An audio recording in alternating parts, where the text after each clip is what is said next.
Bismillahir Rahmanir Rahiim. Kulanti wanaagsan daawadayaal magacaygu waa Maxamuud Soomaali. Halka aad naga daawanaysaan waa Somali Technology News. Sida aad horeyba nooga barateen waxaan idin soo gudbinaa casharada tiknoolajiyada iyo wararka caalamka ka dhaca.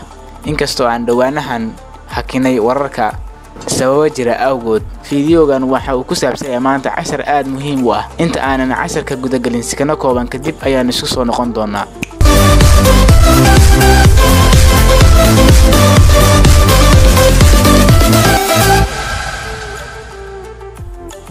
kulanti wanaagsan mar kale daawadayaal isoo noqod wanaagsan waxaan ku wadaa fiidiyoo ku saabsan sidii aad barnaamijyada kombiyuutarka aad ku shubato aad u dhileedi lahayd. Fiidiyooga casharkaas ayaan fooda ku saari doonaa. Haddaba maxaan sameynayaa si aan u dhileedo barnaamijyada kombiyuutarkayga ku jira?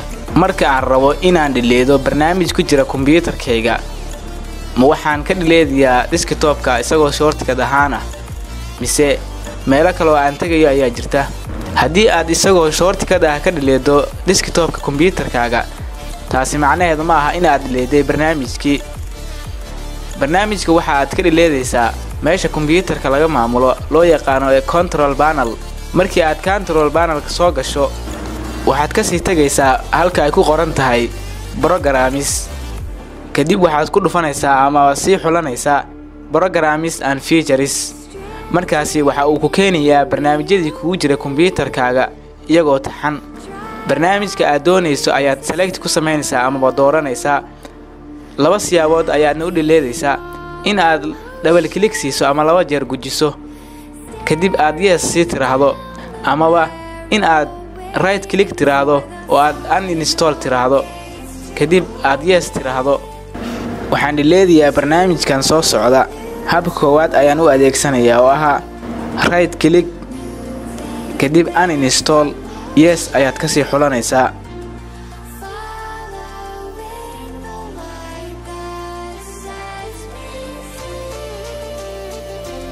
sidaa ayuu barnaamijkaasi ku baxay.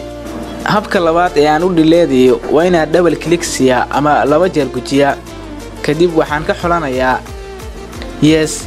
haddii uu next ku soo saaro next dhe, haddii uu sidaa ku remove gareena waa sida loo baahnaa. daawadayaal intaas ayaan ku soo gabagabeynaa casharkan aan ku baranaynay sidii aan u dhileedi lahayn barnaamijka ama barnaamijka ku jira kombiyuutarkeena. haddaba haddii aad fiidiyowgan ka heshay channelkan aad ku cusub tahay, fadlan waxaan ka codsanaynaa inaad subscribe noo saarto channelka si ay dhiirigelin noogu noqoto casharo kuwan ka muhiimsan aan u soo gelino. mahadsanidin.